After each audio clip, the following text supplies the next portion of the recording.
কেমন আছেন সবাই? সবাইকে ঈদ মোবারক। অনেক দিন ধরেই কোনো ভিডিও দেওয়া হচ্ছে না। আসলে যেহেতু সামনে ঈদ, রোজা গেল, তো খুব বেশি ব্যস্ততার মধ্যেই সময় কাটছিল।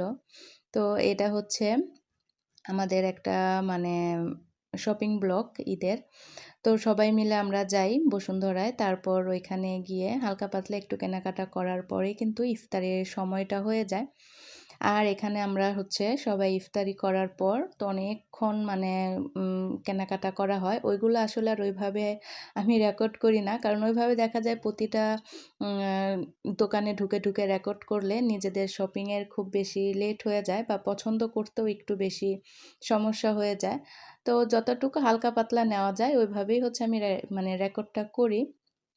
তারপরে হচ্ছে কেনাকাটাটা শেষ করে মার্কেট থেকে বের হওয়ার সময় আমরা সবাই আইসক্রিম খাই। তুরাশকে ওর পছন্দের স্ট্রবেরি আইসক্রিম দেই। তারপর কেনাকাটা শেষ করে আমরা হচ্ছে বাসায় চলে আসি। আর ওই দিন আমরা হচ্ছে কয়টা মার্কেটে গেলাম? ওই দিন আমরা হচ্ছে ৩টা হচ্ছে আমরা মার্কেটে ঘুরলাম।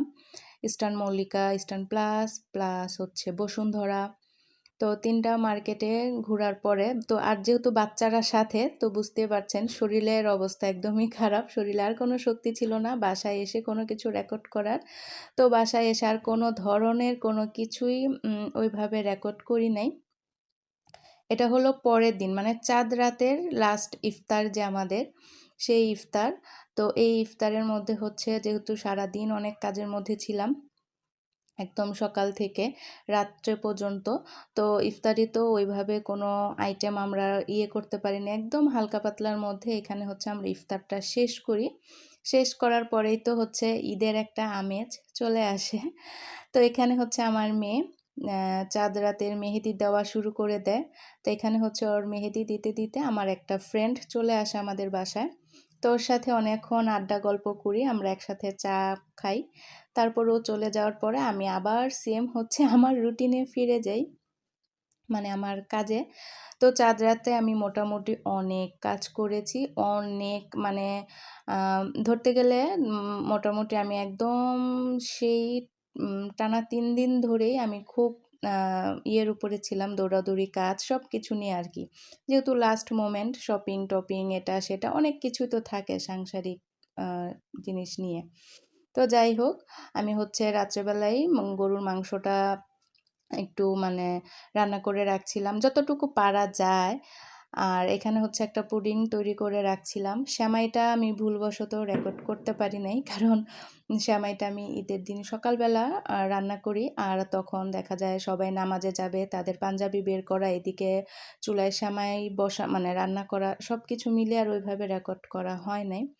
আর এটা হচ্ছে বিরিয়ানির জন্য আমি হচ্ছে মাংসটা কষিয়ে রাখবো, তাহলে আমার একটু ঈদের দিনটা রান্নাবান্না তাড়াতাড়ি শেষ হবে, প্লাস আমি একটু সময় পাবো আর কি, একটু আনন্দ করার, রেস্ট করার, এই তো।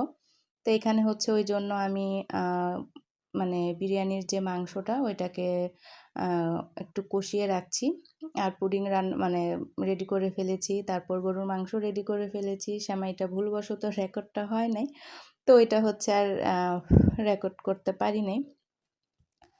তো এই তো রান্নাবান্না আমার চলছিল, আর এদিকে যে আমার পুডিংটা হয়ে গিয়েছে। এখন এটাকে আমি ঠান্ডা করার জন্য রেখে দিব। তো ঠান্ডা হওয়ার পরে আমি এটাকে হচ্ছে বের করেছি। খেতে মাশাআল্লাহ খুবই ভালো হয়েছে। আর বরাবরই আলহামদুলিল্লাহ আমার হাতের পুডিং ভালো হয়, ভালোই লাগে খেতে, মানে নিজেরটা নিজেরই খুব ভালো লাগে। তো যাই হোক, আর বিরিয়ানিটা কিন্তু মাশাআল্লাহ অনেক বেশি মজার হয়েছিল। আমার কি বলবো, আমার আশার বাইরে গিয়ে বিরিয়ানিটা মজা হয়েছে।